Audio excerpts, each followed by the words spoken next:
Let's jump right in, I suppose. I did something I didn't intend to do. Well, okay. I was planning on streaming Mortal Kombat 1 story mode in several parts, but instead I just played through the whole damn thing in one sitting. I finished it. It took about 6 hours. I was playing on easy mode, I should say. And boy, did I love it. I really loved it a lot. Well, I just actually closed the thing. So, I'm not great at fighting games, so I can't really talk to you too much about the mechanics of the game versus Street Fighter versus Tekken and all these things. I do know that Mortal Kombat 11 was not so beloved on a gameplay level over time, especially by like the pro community. I think casual people liked it a lot. I had fun with it, but I'm not that guy to, I almost always have fun with these games since Mortal Kombat 9. So, it's tough for me to say which one's the best. But, this one, I do cool shit, and that's really all I can ask for, honestly. Even as somebody who's not great at these things, I can put together some basic combos, and the game just flows well for me. Better than, I've always had an easier time inputting combos and special moves in Mortal Kombat than I do in, say, Street Fighter or Tekken. I don't know. I don't know what it is. Just the way that, they're usually pretty easy. Just usually down, back, B will do a move, and down, forward, A will do a move, and that works for me. And whereas sometimes I struggle with the inputs in other fighting games. The story mode, I should say, is... I think a lot of people were thinking because it's a reboot, but it's not really... that, hey, this might be a good jumping on point. Boy, oh boy, it's not. If you don't know Mortal Kombat, especially 11 and Aftermath, but even, I'd say 9 and 10 also, the last three and the DLC for 11, you're going to be pretty lost when some twists happen in the story. Aftermath and 11 are almost required playing for this game, which really kind of surprised me. Now, as somebody who played both those, it worked for me. I loved it. I thought some of the twists they did were completely unexpected and fucking phenomenal. That being said, once they do get to the climax, the very ending, there's aspects of it I love and aspects of it I don't like so much. The final boss is kind of underwhelming. Honestly, it's just a normal fight to be truthful. There's no boss mechanic like when you were fighting Chronica or even Shao Kahn in 9. This is just a normal ass fight, and it's pretty easy to win. I was playing on easy, but still. And so that was a little disappointing, but some of the fan service that are in that last chapter really will tickle you if you're an MK fan who kind of know this series and know some of the Easter eggs to it. There's a lot of it that's like, oh, wow, I can't believe they actually brought some of this stuff back. Yeah, so overall, I really, really liked it. Megan Fox is terrible.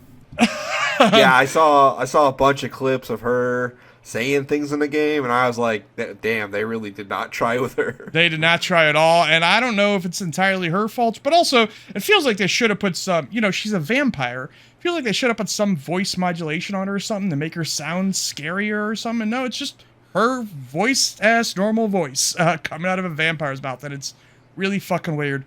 That being said, in the story mode, she's not a big part of it anyway. It's Natara. Yeah. She's not a big character. It's cool she's in it, I guess. Yeah. Yeah, absolutely. But boy, that was disappointing. I expected when they announced she was going to be in it, well, it can't be as bad as Ronda Rousey. Well, it is honestly almost as bad. They found a way somehow. They did. I don't know why they keep screwing this up. All right. Well, Ronda Rousey, I don't think you can do anything with. No, that's just a bad idea. Megan Fox, I think this could have worked, but it didn't. Real shame about that. Some people online are mad because the customization, I feel, is a little bit toned down from MK11, but I feel MK11 went way too overboard, so I'm fine with it. Yeah. The game is absolutely fucking gorgeous. NetherRealm is really good at making really gorgeous games. Yes. Yeah, they get dinged a lot on their animation. I don't really have a problem with it. It works for me. I know if you slow it down and take it frame by frame, some of the characters get awkward poses. But who the fuck? You don't play games like that. It's very stiff compared to other fighters, and that's my problem with it. I just don't like how it feels to play, personally. But they are really good at the technical aspect of making a gorgeous game. Yeah.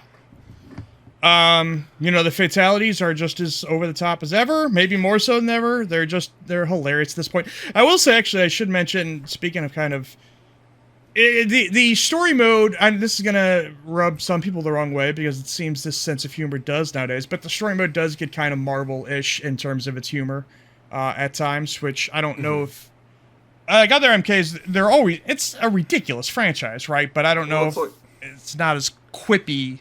And this, I don't know. It's not constant in this at all. It's only a couple times, but there's some parts like, oh, I wouldn't have expected. They would never do something like that in MK, 10, which was like tried to treat itself deadly serious, but I don't know.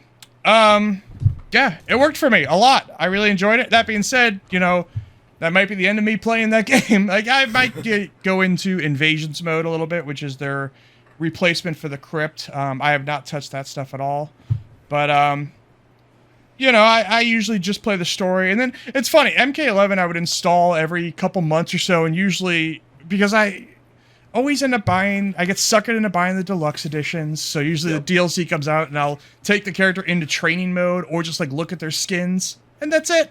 And I'll probably end up doing that again, because I'm a sucker. But that's probably the last time I actually played the game for real. But whatever, it's really fun for me. It works for me, and it's a game. I guess the bottom line is, even if you're not good, the game still makes you feel like you're doing cool shit. And that works for me. Like when I was Baraka, I was flipping around doing just stuff that seemed crazy to me. Like I'm sure if you're, really good at these games, you'll look at it and say, you're playing like a jackass, which I'm sure I am. But I don't know. It worked for me. You're not into MK at all, right? You're not going to be playing this. Not a huge MK fan. This is how I play every MK game. Yeah. It'll go on sale for like $10 and the DLC will be like $1, and then I'll buy all the DLC and play it for like 20 minutes and realize I don't like Mortal Kombat. Yeah, I get it. It does, it's so strange how, Mortal Kombat and Street Fighter are in the exact same genre, but just feel so different. Yep. And very different. And one can absolutely work for you, and the other cannot. I haven't even tried Street Fighter 6 yet. I would like to, but I have not either, and I'm really sad about it. But I'll get to it eventually, hopefully. I'd like to do that story mode at the very least.